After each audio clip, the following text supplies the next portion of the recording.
I always believed my mom was the strongest woman alive. She raised me alone after my dad supposedly walked out on us when I was just 3 years old. I never remembered his face, never saw a photo. Mom said she burned them all.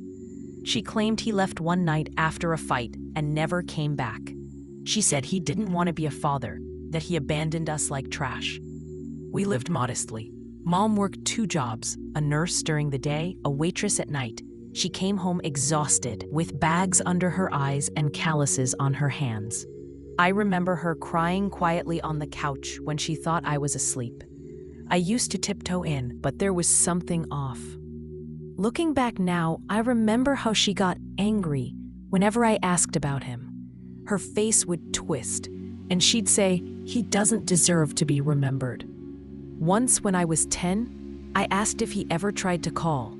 She stared at me and said, "Don't you ever ask me that again." She controlled a lot of things. No sleepovers. She read my texts until I turned 17. I thought she was just protective, but she wasn't. She was scared of something. Or maybe someone. I moved out at 24. She didn't handle it well. She guilt-tripped me. Said I was abandoning her, just like he did. Our calls became arguments. I started pulling away. That's when things began to unravel. I remember this one Thanksgiving, my aunt got tipsy and said, "Well, at least you're not running away like your mom did." I froze. My mom glared at her and the room went silent. Later, I asked her what Aunt May meant. She said, "Don't listen to drunk people. They're full of regrets." I didn't push it, but I started wondering. Then, 3 months ago, I stayed the night at Mom's after a minor surgery. She was out buying groceries, and I went to grab an old hoodie from my childhood closet. A box fell. Not just any box, one with old keepsakes, photos, and a phone. A dusty old Samsung, dead battery. I didn't recognize it. It wasn't hers, not the one she used. At least curiosity got the better of me. I found a charger, powered it on, no password. It opened right up. I wish it hadn't. Hundreds of messages, mostly from a number saved as just R. Messages going back years. He sent another letter. What do I do? I told the kid he's a coward. She'll never want him back. If she ever finds out what we did, I'll lose everything. My heart dropped. I scrolled.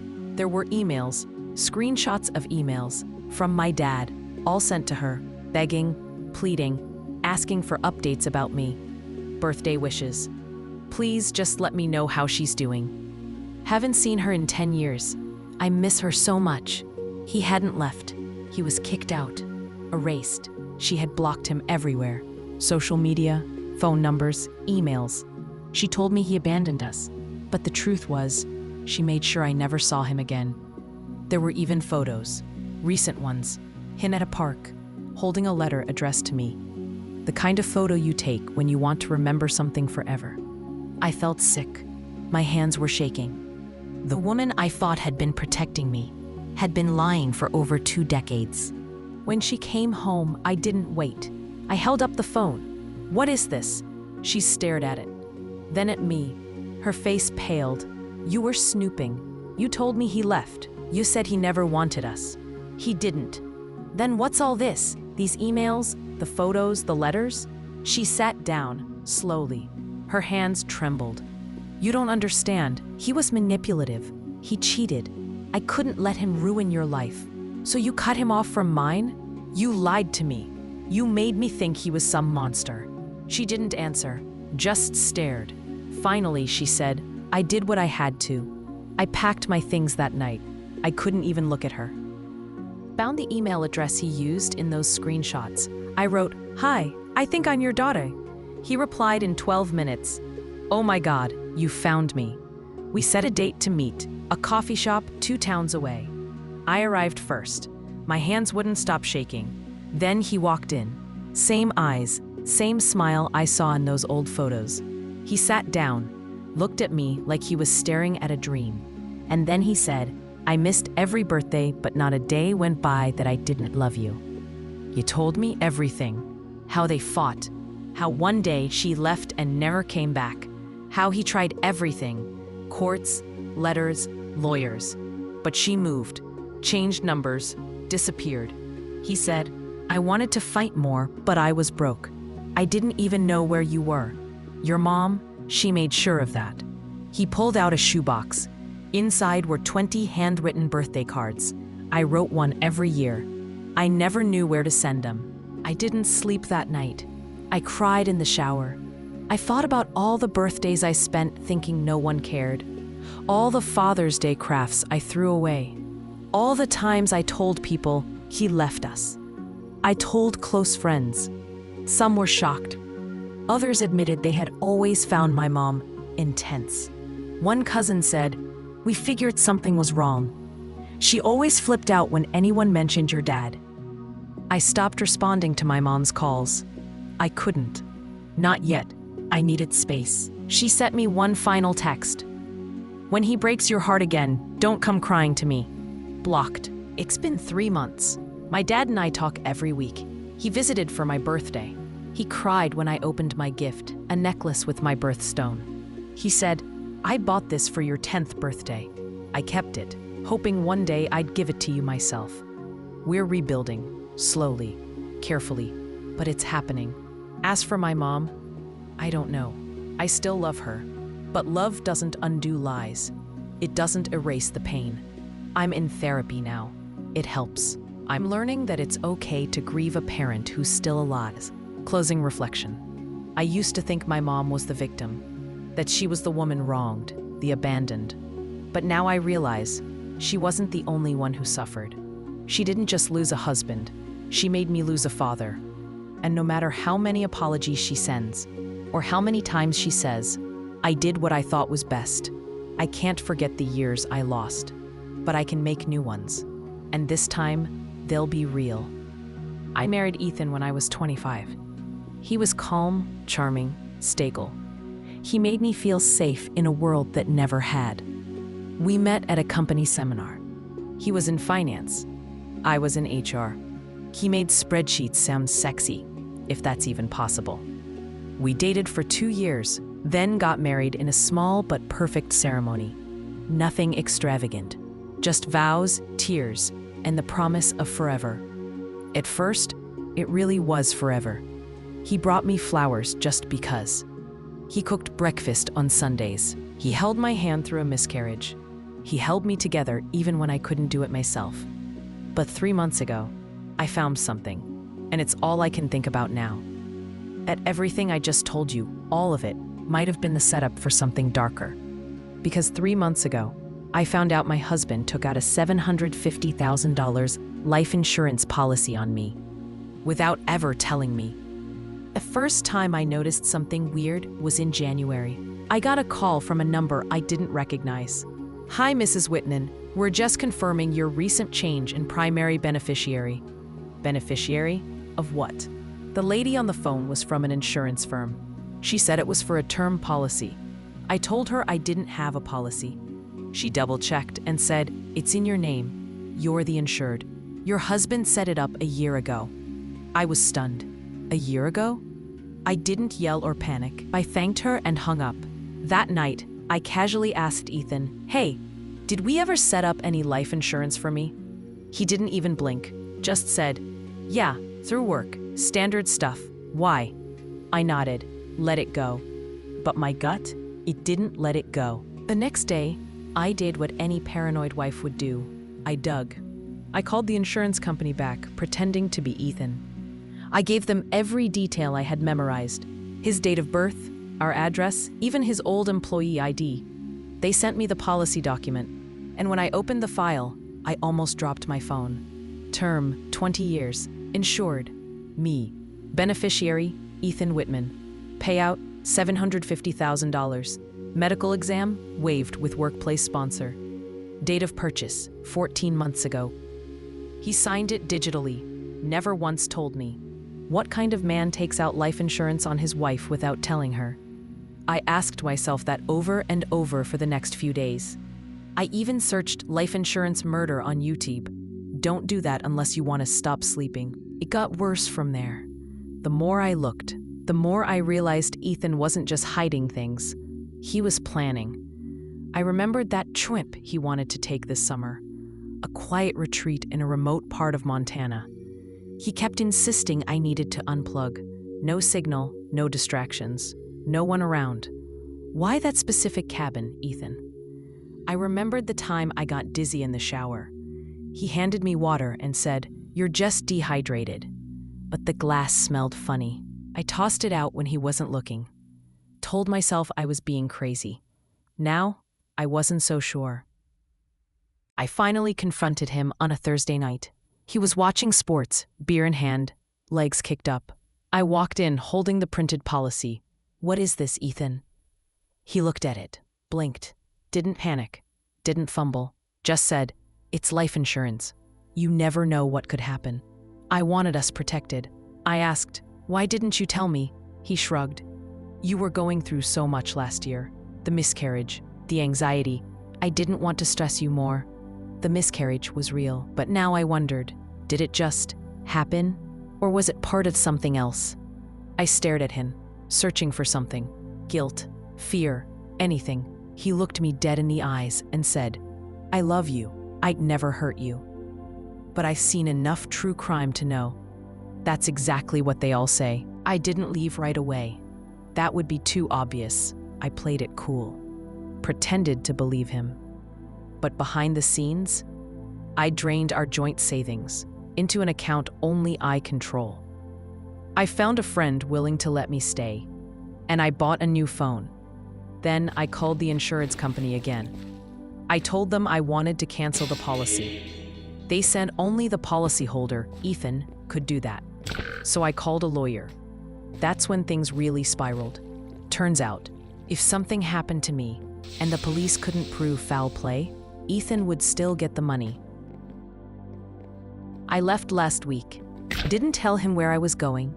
I filed for legal separation.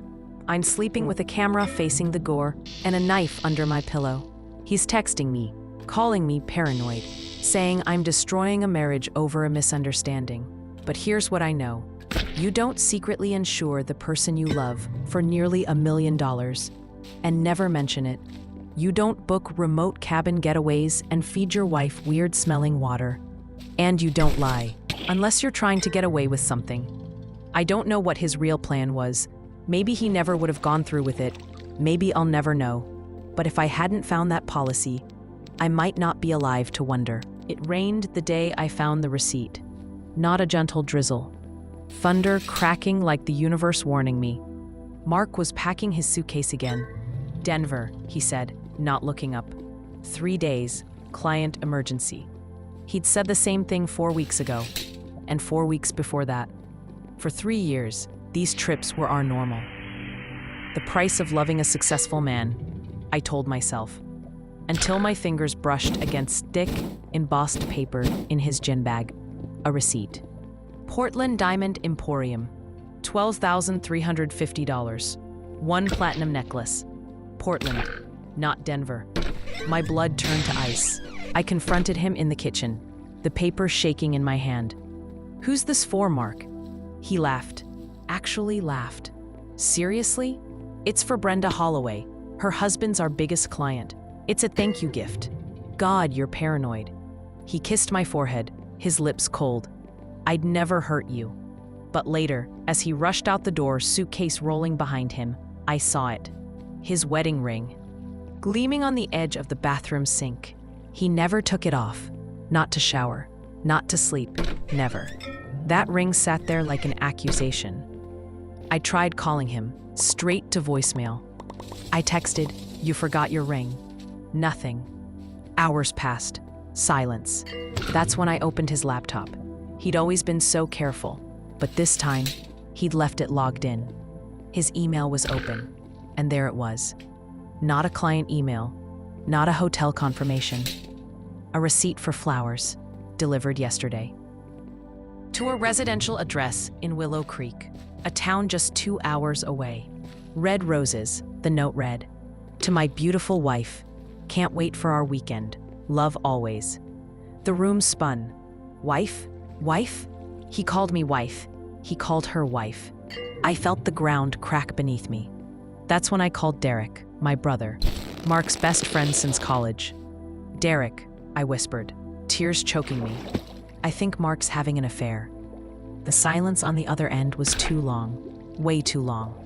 Then, softly, Lena, don't do this.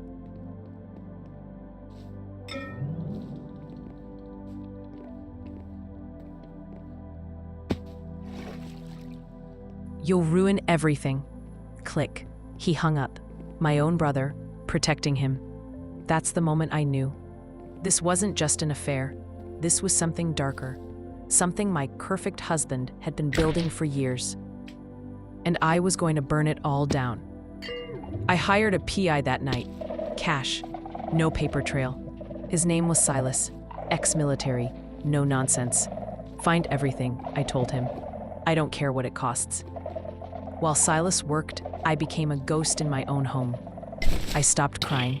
I started planning. I found the key, Mark's secure filing cabinet in his home office, locked tight. But he kept a spare key taped inside his golf trophy. Pathetic. Inside, deeds, bank statements, a life meticulously documented. The house in Willow Creek? He bought it 6 years ago. Mortgage payments auto-drafted from our joint account. Our savings, the money for my dream bakery, bled dry to pay for her house. Her name was Claire Anderson. Public records were a goldmine. Marriage certificate, issued in Nevada. Date? 6 months before he married me. 6 months. He married her first, which meant our marriage? A sham. Illegal. Fraud. I was the other woman. The dirty secret. Silas delivered photos 2 days later. Mark, grinning, holding a little boy's hand outside a suburban house. A blonde woman, Claire, laughing as she buckled a toddler into a car seat. The minivan had a sticker, "Happy Family" on board. Silas's report was clinical, devastating. Subject maintains dual residence. Employed locally in Willow Creek as a financial advisor. Known in community as Mark Anderson. Wife, Claire Anderson. Children, Ethan, 5, Lily, 3. Appears to be established family unit. Established family unit. The words stabbed me. 10 years of marriage. 10 years of lies. He built a whole damn life while sleeping next to me. Then, the phone rang. Unknown number. I almost didn't answer. Hello? A woman's voice. Bright, polite. Hi, is this Mark's assistant? This is Claire Anderson. My breath stopped. Claire, his wife, calling me. Mark mentioned you handle his scheduling.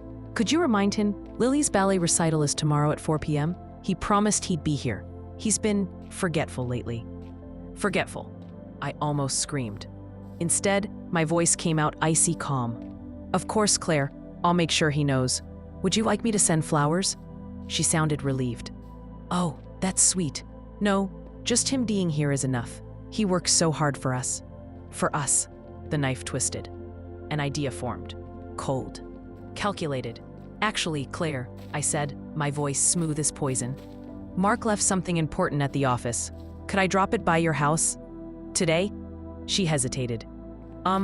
Sure, I guess that's okay. 32 Oak Lane. I hung up. I knew what I had to do. I grabbed the file, the marriage certificates, the photos, the bank statements bleeding our money into her life. And I drove to Oak Lane to meet the woman whose life was as big a lie as mine. Claire opened the door. Pretty, blonde, warm smile. She looked like the wife in a magazine ad. You must be Mark's assistant. Come in. Her house was cozy. Kids' drawings on the fridge. Photos everywhere. Mark holding a newborn. Mark grilling in the backyard. Mark beaming beside Claire. My husband, living another life. He forgot this, I said, placing his wedding ring, our ring, on her kitchen table. It glinted under the lights. She frowned. That's odd. He wears that all the time, does he? I asked softly. I opened the file, spread the documents across her pristine counter. Take a look, Claire. Her smile faded as she scanned the papers. The deed to this house, bought while he was supposedly saving for our future. Our marriage certificate, dated after hers. Her face paled. What is this? Proof, I said, my voice flat. proof that Mark Anderson is also Mark Davies, my husband, legally married to me after he married you, which means neither of us is legally married to him. We're both his victims." She stumbled back, hand flying to her mouth. "No, that's impossible. He travels for work. Denver, Chicago." "Lies," I said coldly. "He's been playing us both. Funding this life." I gestured around her cozy kitchen. "With my money, our joint account." I showed her the bank statements. Her legs gave way. She sank onto a stool, trembling. He said you were the ex-wife, the one who wouldn't sign the divorce papers, who was bitter." A bitter laugh escaped me. "He told me you were a client." I pulled out my phone, called Mark, put it on speaker. It rang twice. "Hey, babe," he answered, voice cheerful. "Miss me?" "Mark," I said, staring at Claire's shattered face. "How's Denver?" "Oh, you know, same old conference drudgery. Wish I was home with you." Claire made a small, choked sound. Mark froze. "Lena, who's that?" "Say hello to your wife, Mark," I hissed. "Claire says Lily's recital is at 4. Don't be forgetful." The silence was absolute. Then a strangled gasp. "Claire? Baby, I can explain." She lunged for the phone, screaming. "Liar, monster! You have a wife? Children?" I hung up. The damage was done. We spent hours talking, crying, raging, comparing timelines. His parents knew. My brother Derek knew. They'd all helped maintain the lie. We became unlikely allies, Claire and I, sisters in betrayal. We hired the same shark lawyer, froze every account, every asset, emailed his HR department the evidence. Turns out, those business trips were paid vacation days he lied to get. He was fired by noon the next day. Claire filed for full custody. I filed for annulment and sued him for every penny he stole. The court date was brutal. He looked broken, defeated. As the judge slammed the gavel, granting Claire sole custody and stripping him of parental rights, Claire leaned over and slipped me a note. Her hand was ice cold. I unfolded it later. Alone. 3 sentences, written in her elegant script. Silas found more. Ohio. Another wife. 2 kids. He doesn't just have secrets, Lena. He has franchises. I looked out the window. Mark stood in the rain, clutching a cheap suitcase. All he had left. No job. No money. No family. 2 women he destroyed, standing together in the courthouse, watching him drown. And you know what? The rain felt like justice. I opened my bakery 6 months later. Franchise-free cakes. Claire brings the kids every Saturday. We laugh now, a dark, fierce kind of laughter. Because some men don't just break your heart. They build empires on lies. And watching those empires burn, that's the sweetest revenge of all.